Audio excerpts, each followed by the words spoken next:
The thumps above my room started about a month into my sophomore year of college at the University of Alabama. I didn't take much notice to it at first. I mean, it's college. Everybody's doing something at night. I figured the guys above me were just having a loud party in their dorm. But then it happened again the next night. And then the night after that. I thought that even if the guys above me were a bunch of partiers, surely the situation would resolve itself. They would eventually run out of money or beer, or somebody would file a noise complaint. But no. Starting at about 10 o'clock each night, this furious thumping of sorts started right above where my head was laying. If I tried to fall asleep earlier, it would reliably wake me up in an instant and keep me up for hours, until it eventually ceased around 4 in the morning. Now, I lived in a suite-style dorm with 3 other guys.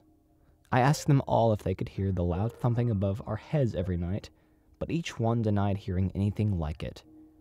Great, I thought. Of course it'd be my luck that I was stuck with a loud asshole kid above my head.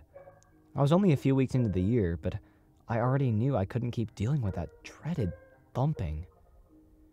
I knew I couldn't just change rooms or anything outrageous like that, so I was either going to have to address this issue head on or just deal with it.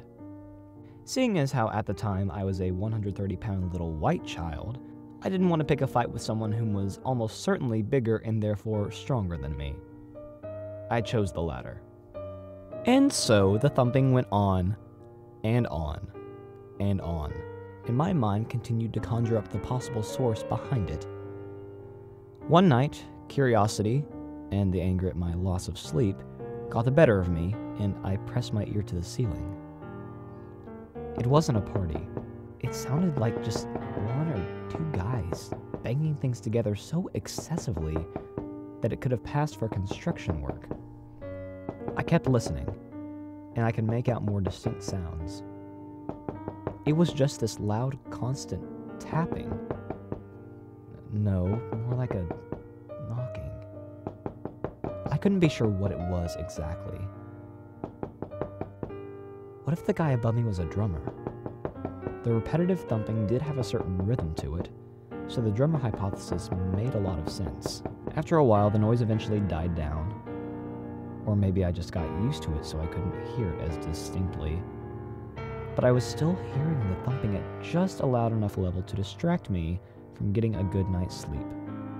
I decided that the next morning I was going to confront the culprit and maybe come to a compromise so I could finally get some shut-eye.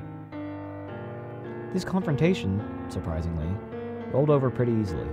I knocked on the door, and after about a minute of just standing there waiting, this thin, lanky blonde guy in a black V-neck finally made his way to the door.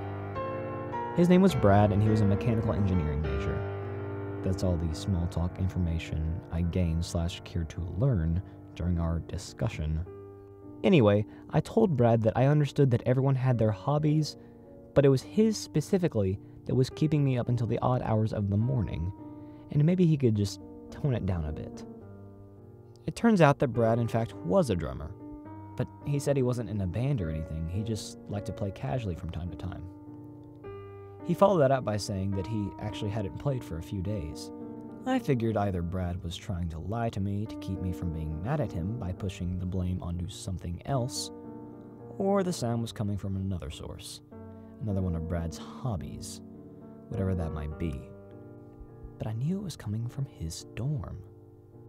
Brad could tell that I doubted his alibi, so he reassured me that he would still try to keep things quieter from then on, before he closed the door. I took this response as a success, and I went back to my room content. Later that night, though, I still remained apprehensive as to if my convincing it actually worked. I turned to face my desk, where my clock read 10:23. It couldn't have been 5 minutes later that the all-too-familiar thumping made itself known again. At this point, I had it. Completely fed up, I marched right up to Brad's room and furiously started banging at the door. I would stand there all night if I had to.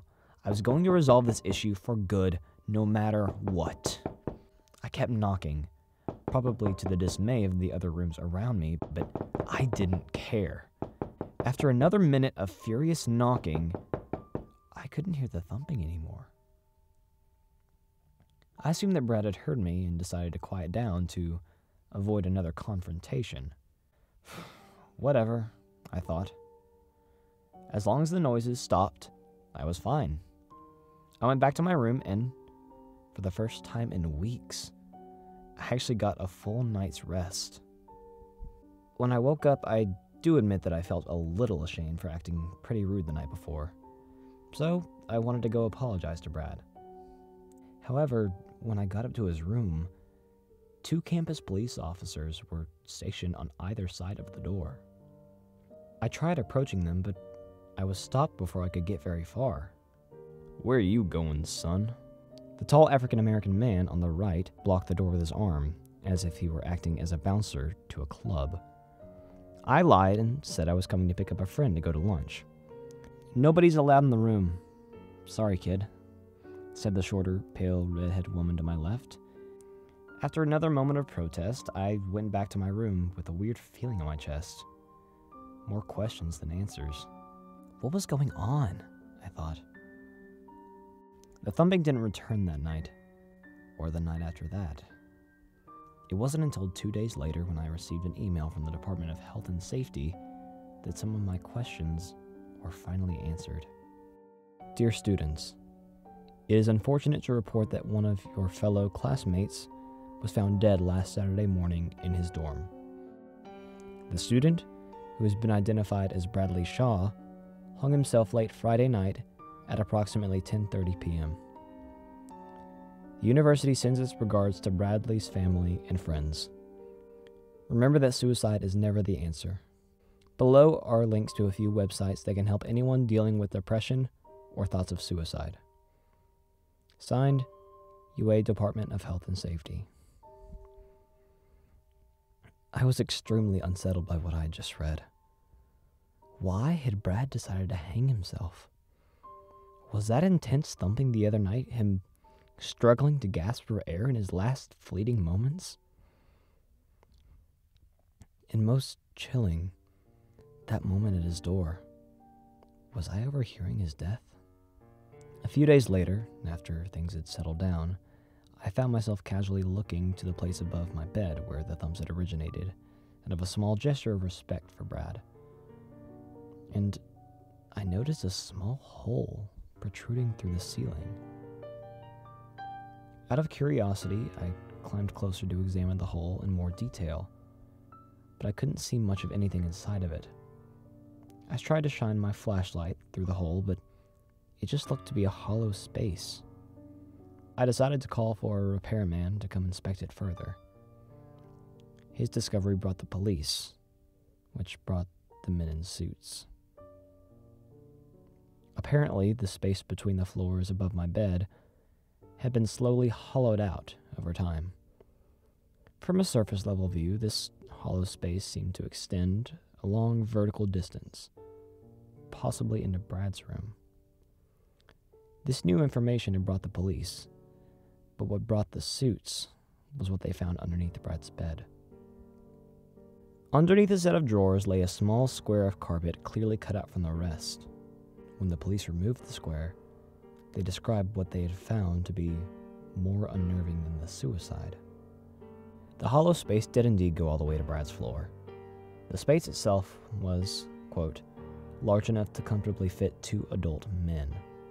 However, only a few scattered empty chip bags, water bottles, a tangle of rope, and a sleeping bag remained. I admit that I wasn't the biggest fan of Brad's drumming, but I think there's someone else out there that needed the noise from the drumming to keep their own agenda a secret. And the minute their cover was blown, they needed to erase their evidence, using nothing more than their bare hands and a noose. What still leaves me skeptical to this day is just how much of what I had listened to over those few weeks was Brad, and how much was something else.